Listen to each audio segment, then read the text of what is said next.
নমস্কার বন্ধুরা, শিউলির রান্নাঘরে স্বাগতম। আজ আবারও একটা নতুন ধরনের রেসিপি বানিয়ে দেখাবো। খুব সহজভাবে বানিয়ে দেখাবো আর ঘরে থাকা কয়েকটা মাত্র উপকরণ দিয়েই বানাবো। আজ আমি বানাবো মুচমুচে খাস্তা নিমকি। এটা বানানোর জন্য কি কি লাগছে আর কিভাবে বানাচ্ছি স্কিপ না করে দেখতে থাকুন।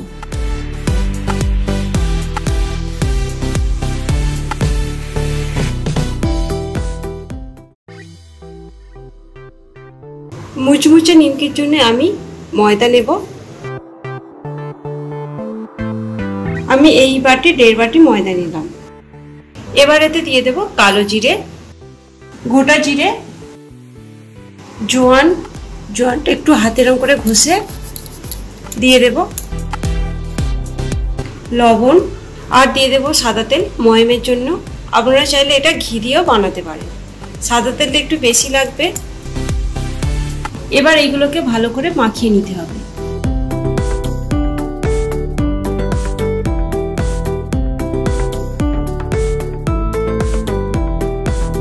বেশ ভালো করে মিশিয়ে নিয়েছি। দেখুন ময়দাটা ডালা ডালা হয়ে যাচ্ছে, তার মানে ময়মটা ঠিকঠাক আছে। এবার এতে অল্প অল্প জল দেব। অল্প অল্প জল দিয়ে ময়দাটা মাখিয়ে নিতে হবে। একবারে জল দেবেন না, অল্প অল্প জল দিয়ে ময়দাটা ভালো করে মাখিয়ে নেবেন।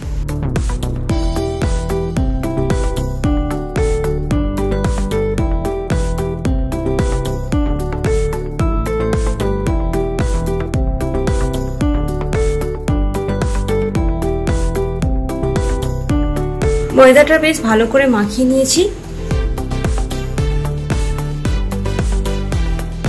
এবার ওপর থেকে একটু তেল দিয়ে দেব, একটু এইভাবে বুলিয়ে দিয়ে 15 মিনিটের জন্য ঢাকনা দিয়ে রেখে দেব। এই রেসিপিটার জন্য একটা ঘোল বানিয়ে নেব। দিয়ে দেব ঘি।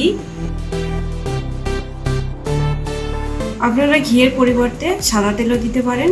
আর দিয়ে দেব কর্নফ্লাওয়ার 1.5 চামচের মতো দিয়ে দেব। এবার এটাকে ভালো করে মিশিয়ে নিতে হবে।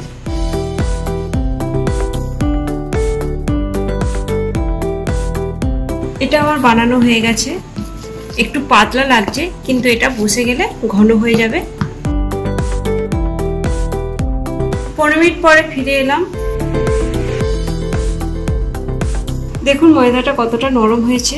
আরো একবার মাখিয়ে নেব।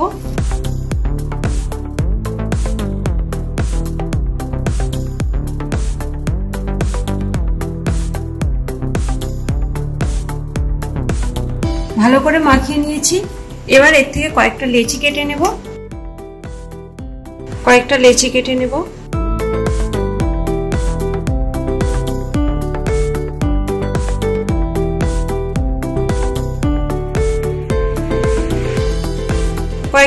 করে নিয়েছি আমি। দেখুন এরকম সাইজ করেছি।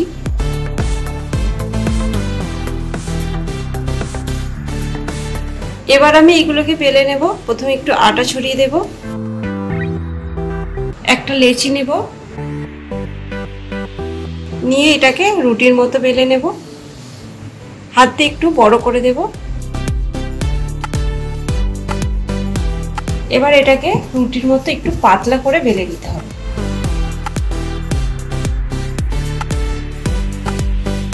পাতলা করে বেলে নিয়েছি। দেখুন এভাবে আমি সবগুলো বেলে নেব।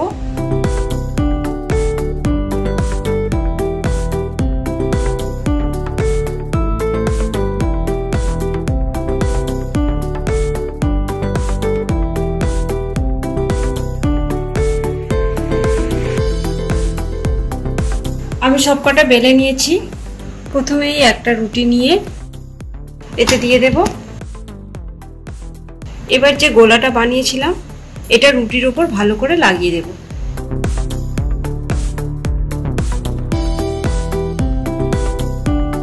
বেশ ভালো করে লাগিয়ে দিয়েছি। এবার উপর থেকে ময়দা ছড়িয়ে দেব।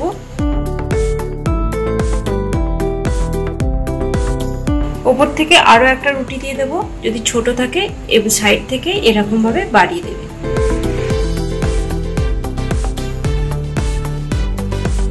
এর ওপরও আবারও এটা দিয়ে দেব। ভালো করে রুটির চারপাশে লাগিয়ে নিতে হবে।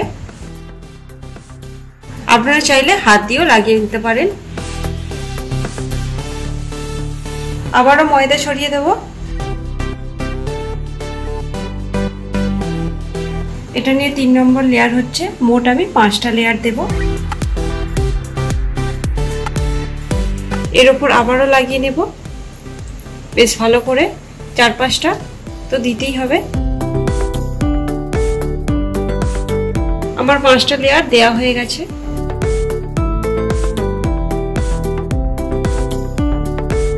এবার এটাকে একটু বড় করে নেব এইভাবে। এটাকে একটু ঘুরিয়ে দেব, এইভাবে একটু বড় করে দেব।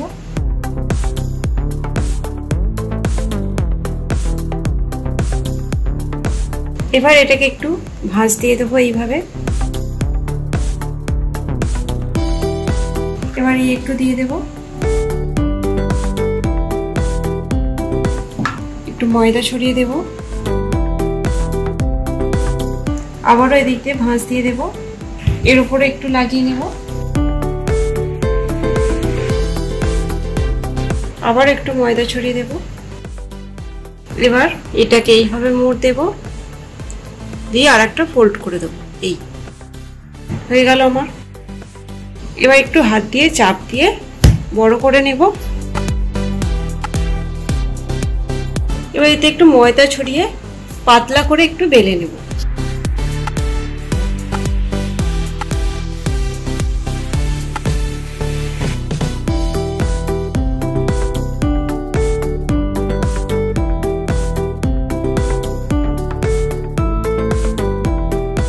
এবার 4 সাইড থেকে একটু সমান করে নেব।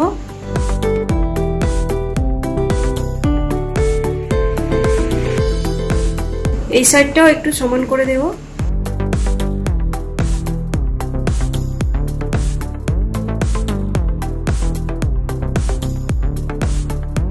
চার সাইডটা সমান করে কেটে নিয়েছি। এবার মাঝখান থেকে এইভাবে একবার কেটে নেব।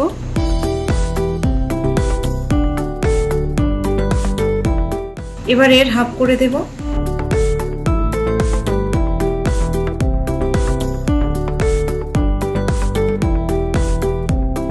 এবার এটাকে একটু ঘুরিয়ে নেব, নিয়ে এই ধার থেকেও পিস করে নেব।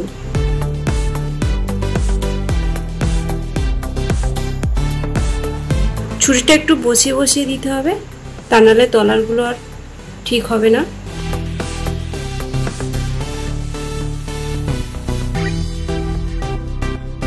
দেখুন এতটা মোটা হয়েছে। এগুলো তেলে পড়লে আরো ফুলে উঠবে। আমার এইগুলো বানানো হয়ে গেছে, বাকিগুলো আমি এইভাবে বানিয়ে নেব, তারপর আমি ভেজে নেব। এবার আমি এইগুলো ভেজে নেব। কড়াতে সাদা তেল দেব। তেলটা একটু বেশি দিতে হবে। তেলটা বেশ গরম হয়ে গেছে। এবার কয়েকটা নিমকি দিয়ে দেব।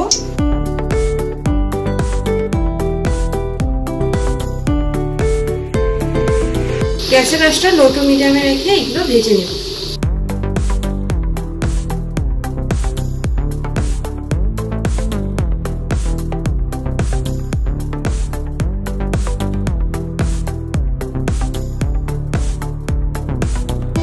দেখুন কত সুন্দর ফুলে উঠেছে। আমার এগুলো ভাজা হয়ে গেছে। এবার তুলে নেব।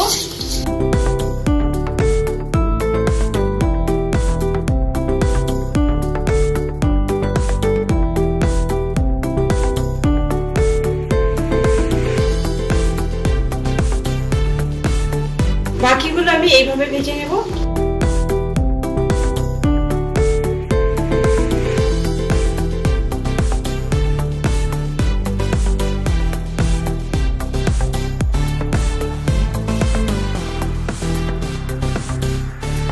এগুলো আমার ভাজা হয়ে গেছে, তুলে নেব।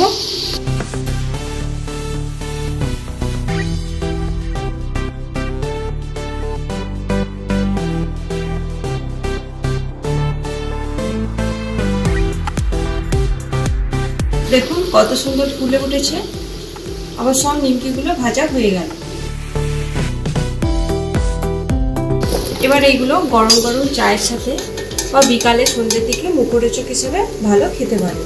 আমি আজকে খুব সহজভাবে বানিয়ে দেখালাম।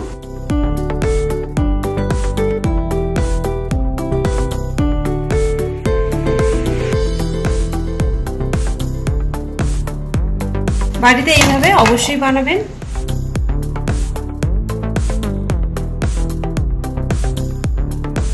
আর ভিডিওটা যদি ভালো লাগে লাইক শেয়ার কমেন্ট করতে ভুলবেন না।